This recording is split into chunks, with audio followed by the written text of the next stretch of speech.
السلام علیکم ورحمۃ اللہ وبرکاتہ۔ محترم سامعین کرام اور سامعات، رجب، شعبان اور رمضان المبارک میں ثابت شدہ اور غیر ثابت شدہ معلومات کی سیریز میں آپ سبھی کا اسلامی طریقے سے استقبال ہے۔ آج 7ویں قسط میں آپ کے سامنے اس ٹاپک کو لے کر ہم حاضر ہوئے ہیں کہ ایک سوال یہ بھی مشہور ہے، بعض اورینٹلسٹ نے جو کتابیں لکھی ہیں اسلام پر، تو اس درمیان میں انہوں نے ایک شوشہ چھوڑا ہے۔ آپ جانتے ہیں کہ اورینٹلسٹ نے، مستشرقین نے سیرت پر کافی کتابیں لکھی، علوم قرآن پر، علوم الحدیث پر، تاریخ پر۔ تو انہوں نے ایک شوشہ چھوڑا کہ پرانے زمانے میں چونکہ سیریا کے اندر، فلسطین کے اندر یہود اور نصارہ ان کی بھی تاریخ وابستہ ہے، تو کہتے ہیں پرانے زمانے میں تو ایسی کوئی عمارت کی شکل تھی ہی نہیں اس زمانے میں، تو بس جیسے زمین پر کچھ لکیریں ڈالتے تھے اور ان لکیروں کو مسلح سمجھتے تھے، جیسا مسلح بنا ہوا تھا اس طریقے سے مسلح بنایا جاتا تھا، اطراف میں پتھر رکھ دیتے، تو یہ ٹائپ کی مسجدیں ہوتی تھی، باقاعدہ عمارت تو تھی ہی نہیں۔ تو لہذا یہ جو واقعات ہے، اور اس پہ ساتھ میں انہوں نے یہ بھی شوشہ چھوڑ دیا کہ مسجد اقصیٰ سے مراد وہ نہیں ہے جو فلسطین کی ہے۔ اللہ کے نبی صلی اللہ علیہ وسلم کو جو لے جایا گیا وہ طائف میں ایک مسجد تھی۔ اقصیٰ کا مطلب ہوتا ہے دور، یعنی قریب کی مسجد، المسجد الادنیٰ، المسجد الاقصیٰ۔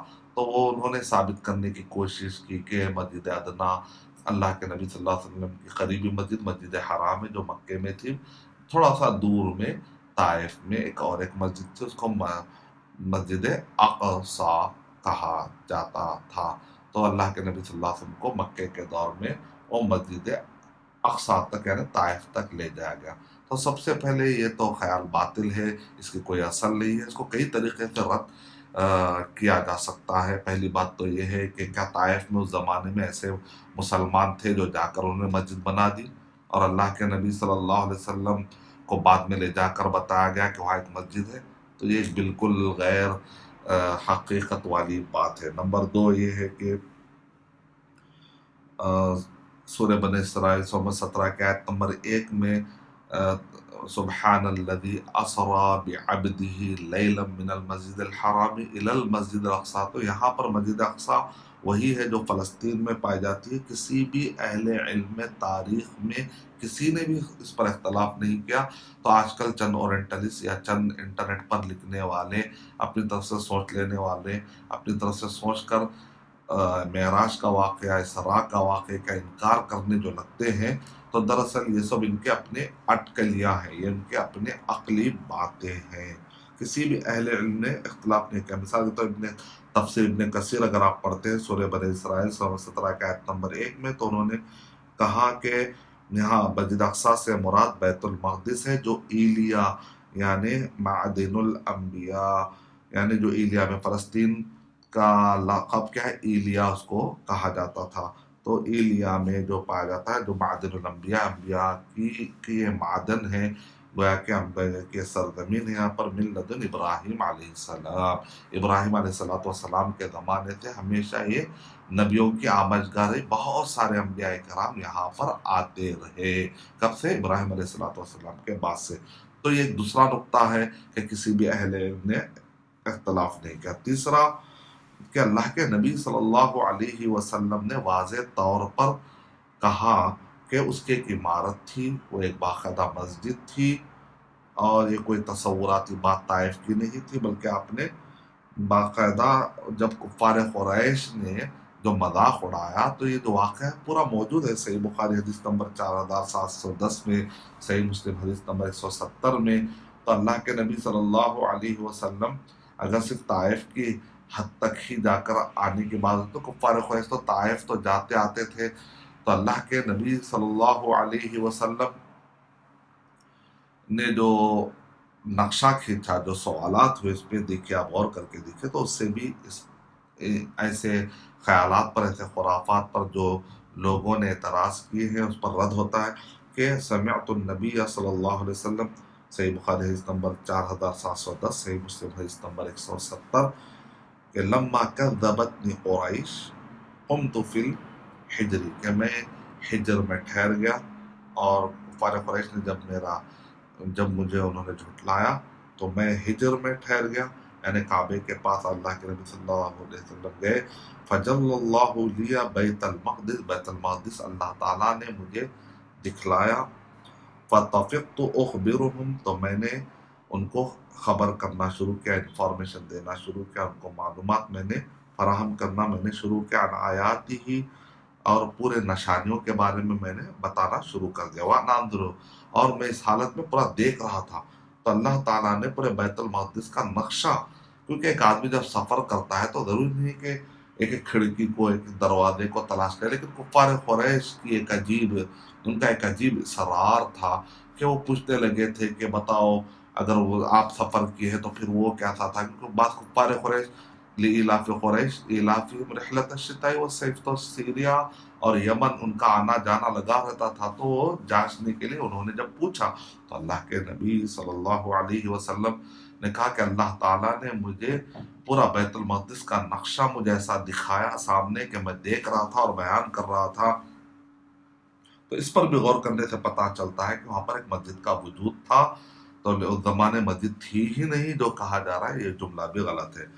چوتھا طریقہ اور ایک رد کرنے کا، یعنی آپ کو یہ بھی آپ ہے صحیح بخاری حدیث نمبر 3366، صحیح مسلم حدیث نمبر 520 میں کہ اللہ کے نبی صلی اللہ علیہ وسلم سے جب پوچھا گیا کہ پہلی مسجد کون سی ہے تو آپ نے کہا مسجد حرام، پھر کہا کہ پھر کون سی، ثم ایو پھر کون سی ہے تو آپ نے کہا کہ المسجد الاقصی۔ کہا دونوں کے درمیان کتنا عرصہ فاصلہ ہے تو آپ نے کہا 40 سنہ۔ اس کا مطلب نکلا کہ پہلے سے ہی مسجد کا وجود تھا۔ تو جو لوگ کہتے ہیں مسجد تھی ہی نہیں، اس سے مراد بیت طائف کی مسجد ہے، تو یہ بالکل غلط بات خیال ہے۔ اسی طرح کیا ہم یہ مان لیں، پانچواں طریقہ اور ایک رد کرنے کا یہ ہے کہ سب کو معلوم ہے، یہاں تک کہ تاریخ کے حقائق میں سے ایک اللہ کے نبی صلی اللہ علیہ وسلم پہلا جو قبلہ تھا قبلہ اول مسجد اقصی تھا۔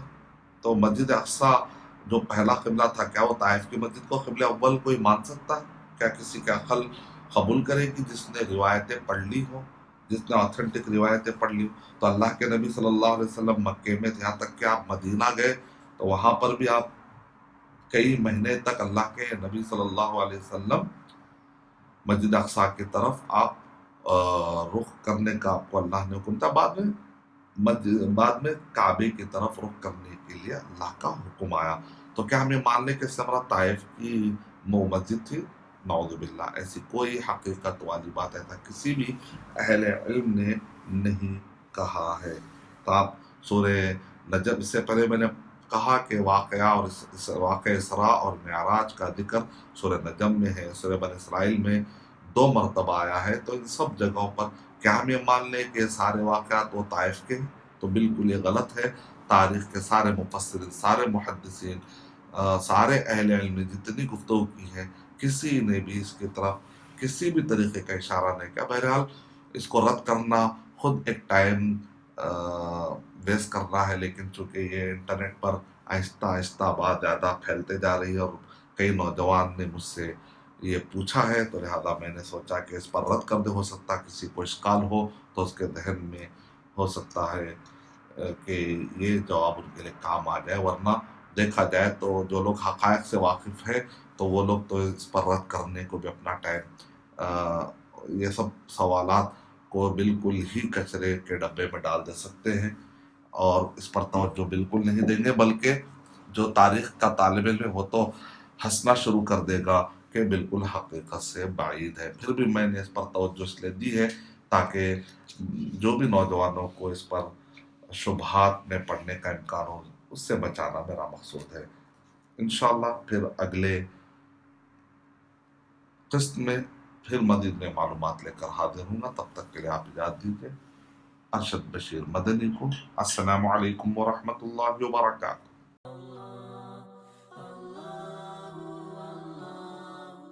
For authentic Islamic information, please log on to www.askislampedia.com.